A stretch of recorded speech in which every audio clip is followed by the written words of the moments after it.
Swing vote যেগুলো আছে এগুলোতে আমাকে ভিলেন বানানো হয়েছে, এমনভাবে ফাঁদে আমাদেরকে ফেলানো হয়েছে, আপনাকে উপর দিয়ে বলা হচ্ছে সব কিছু আপনার, কিন্তু আপনার কোনো কিছু সেখানে অবশিষ্ট নেই। পরিস্থিতি আমাকে যেখানে নিয়ে যাবে আমি সেখানে যাওয়ার জন্য প্রস্তুত আছি। বাংলাদেশ জাতীয়তাবাদী ছাত্র দলের একজন প্রতিনিধি হিসেবে আমরা আমাদের জায়গা থেকে এই পরিস্থিতিটা মোকাবেলা করেছি।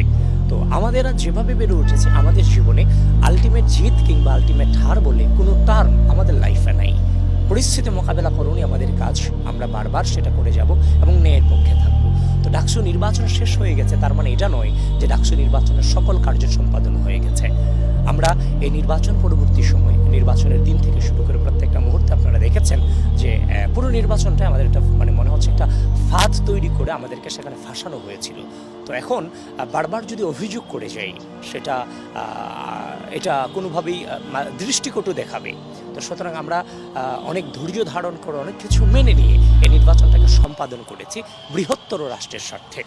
তো ইচ্ছা করলেই কিন্তু আমরা পরের দিন ভিসি অফিস অবরুদ্ধ করা, তারপর হচ্ছে যে মিছিল মিটিং করা, তারপর হচ্ছে যে অনেক ধরনের বিশৃঙ্খল পরিস্থিতি আমরা সৃষ্টি করতে পারতাম। কিন্তু নতুন বাংলাদেশে পূর্বের রাজনৈতিক সংস্কৃতির ধারা কোনোভাবেই আমরা রাখতে চাইনি, যার ফলশ্রুতিতে আমি প্রার্থী হিসেবে যতটুকু আমার এই নির্বাচনকে স্বচ্ছভাবে আদায় করার জন্য যতটুকু একটা মায়া কাজ করে, ঠিক একইভাবে যে ভোট দিয়েছে অবশ্যই তারও একটা মায়া কাজ করবে নির্বাচনের প্রতি।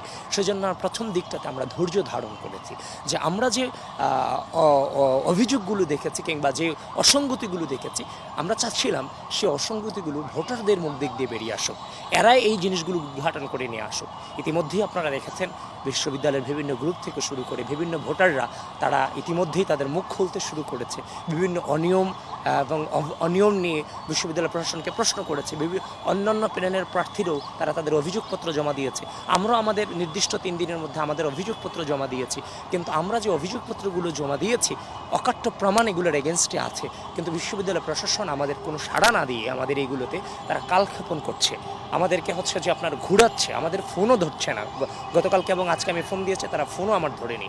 তো সব কিছু মিলিয়ে মনে হচ্ছে যে আমাদের যে সন্দেহটা, সে সন্দেহটা আরও বেশি ঘনীভূত হচ্ছে, আরও বেশি কনক্রিট মনে হচ্ছে যে না আসলেই। কারণ তারা যদি স্বচ্ছ থাকতো তাহলে আমাদের যে কোনো কাজে তাদের সাড়া দেওয়ার কোনো প্রশ্নই থাকার কথা ছিল না।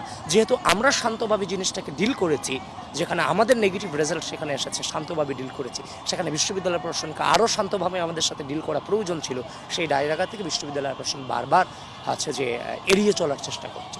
তো সব কিছু মিলিয়ে খুব শীঘ্রই আমরা আমাদের আনুষ্ঠানিক অবস্থান, যেহেতু তাদের কাছ থেকে আমরা সেভাবে সহযোগিতা পাচ্ছি না, সামগ্রিক নির্বাচন নিয়ে যেহেতু সাধারণ শিক্ষার্থীরা মুখ খুলেছে, অতি শীঘ্রই আমরা আমাদের আনুষ্ঠানিক অবস্থান নির্বাচন সম্পর্কে স্পষ্ট করব আপনাদের সামনে এবং জাতির সামনে, ঢাকা বিশ্ববিদ্যালয়ের সামনে। বারবার পুরো নির্বাচন প্রক্রিয়া শুরু থেকে শেষ পর্যন্ত আমি শুধু একটা কথাই বলেছিলাম যে আমরা অভিযোগে যেতে চাই না, আমরা এই জিনিসটাকে এনজয় করতে চাই, নতুন বাংলাদেশে নতুন রাজনৈতিক সংস্কৃতি প্রচলন করতে চাই। হয়তোবা মানুষের বুক ফাটে তো মুখ ফাটানো একটা কথা আছে। পুরো নির্বাচনের প্রক্রিয়াটাকে এমনভাবে জাল বেছানো হয়েছে যে আমাদেরকে নির্বাচনে নিয়ে যদি বারবার আমি অভিযোগ করি তখন আপনিও বিরক্ত হবেন, সে শুধু অভিযোগই করে যাচ্ছে। সুতরাং এমনভাবে ফাঁদে আমাদেরকে ফেলানো হয়েছে যে সেখান থেকে মনে হচ্ছে যে আপনাকে উপর দিয়ে বলা হচ্ছে সব কিছু আপনার, কিন্তু আপনার কোনো কিছু সেখানে অবশিষ্ট নেই। এই যে দেখেন নির্বাচনের দিন সকালে অভিযোগ, অনুযোগ, কারচুপি এগুলো তো আছে, এর বাইরে যে জিনিস আপনারা দেখেছেন যে রিটার্নিং কর্মকর্তা আমাকে নিয়ে ভোটার কেন্দ্র প্রবেশ করলো, কিছুক্ষণ পরেই মেইনস্ট্রিম মিডিয়াগুলোকে পর্যন্ত সেই রিটার্নিং কর্মকর্তারা বাধ্য করলো বিভ্রান্ত হতে যে আবিদ নির্বাচনী আচরণবিধি লঙ্ঘন করেছে।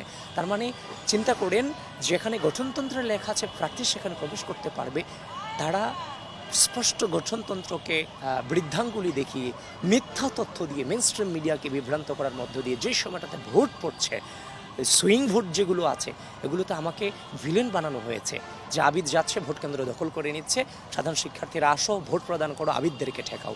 এটি তো ছিল ওই দিনের মনোভাব। তো সুতরাং এটা তো দৃশ্যমান ছিল এই অসহযোগিতাটা, এই অসহযোগিতাটা কিন্তু প্রশাসন দিয়ে হয়েছে। সুতরাং এইরকম অসংখ্য অগণিত ঘটনা বিহাইন্ড দ্য সিনে ঘটেছে। আমরা সামগ্রিকভাবে এই ঢাকা বিশ্ববিদ্যালয়কে, এই জাতিকে এগুলো আমরা অতি শীঘ্রই তুলে ধরবো, খুব অল্প সময়ের ভিতরে আমরা আনুষ্ঠানিকভাবে সেগুলোকে তুলে ধরবো। এবং মনে রাখতে হবে এই ঢাকা বিশ্ববিদ্যালয়ের 2019 সালে ডাকসু নির্বাচন হয়েছে, সেই ডাকসু নির্বাচন নিয়ে কিন্তু এখন পর্যালোচনা হচ্ছে। সুতরাং 25 সালের ডাকসু নির্বাচন নিয়ে যদি বিন্দু পরিমাণ কোনো খুঁত থেকে থাকে সেটাও পর্যালোচনার বাইরে থাকার কোনো সুযোগ নেই এবং সেটা আদায় করে নেব আমরা ইনশাআল্লাহ। আসলে আমি পার্সোনালি কোনোদিন চিন্তাও করিনি যে আমি রাজনীতি করব কিংবা হচ্ছে যে আমি ডাকসু নির্বাচন করব, আজকে বিশ্ববিদ্যালয়কে লিড করব কিংবা রাষ্ট্রের এই পর্যায়ে যাব। আমি কখনোই ভবিষ্যৎবাণী করিনি যে আমি এটা হব ওটা হব। পরিস্থিতি আমাকে এই পর্যায়ে নিয়ে আসছে এবং এই রাজনীতিটাও নিয়ে আসছে আওয়ামী রাজনৈতিক অপসংস্কৃতির ঘৃণা করে আমি এই রাজনৈতিক পথকে বেছে নিয়েছিলাম। কাউকে না কাউকে তো সামনে এগিয়ে আসতে হবে।